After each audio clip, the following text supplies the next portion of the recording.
Good afternoon. నా పేరు B Raju. మాది వచ్చేసి proper Regode. MS Vinayaka fertiliser pesticides and seeds. Present నేను పిఎస్సిఏ చైర్మన్ రేగోడ్. ఈరోజు మనం బేసిక్ ప్రోగ్రాంలో క్లాస్ మార్పు తీసుకున్నాను. పంట మార్పిడి వలన ప్రయోజనాలు ప్రాధాన్యత. పంట మార్పిడి చేయకపోతే రైతులు ఎలాంటి ఇబ్బంది పడుతున్నది దాని మీద టాపిక్ తీసుకుంటున్నారు. రైతులు వేసిన పంటలే మళ్ళీ వేస్తూ బాగా నష్టపోతున్నారు.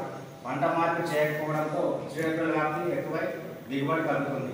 పంట మార్పుపై రైతులకు అవగాహన లేక ఇబ్బంది పడుతున్నారు. కాబట్టి పంట మార్పు వల్ల చాలా ప్రయోజనాలు ఉన్నాయి.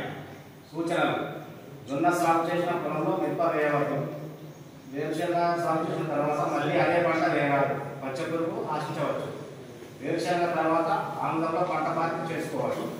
జాగ్రత్తలు: పంట మార్పిడిలో నేల ఉపరితలాన్ని పూర్తిగా కట్టే పంటలను ఎంపిక చేసుకోవాలి. పత్తి పైరున మినుము, పెసర వంటి పంటలతో మార్పిడి చేయడం వలన దోమ ఉధృతి తగ్గుతుంది. వరి పైరు తర్వాత పప్పు ధాన్యాల పైరులను, ఉన్న గింజల పైరులను కానీ వాటిని ఆశించే దోమపోటును తగ్గించవచ్చు. రైతులు పాటించవలసిన పద్ధతులు: భూమిలో తేమ ఎక్కువ శాతం, కాలంలో చేసే శక్తి ఉన్నప్పుడు పంట తర్వాత వేరే పంటను వేసి ఏడాదిలో 2 సార్లు పంటలను పండించవచ్చు. తేలికపాటి నేలలు, ఎర్ర నేలల్లో మిశ్రమ పంటలు వేసుకోవచ్చు.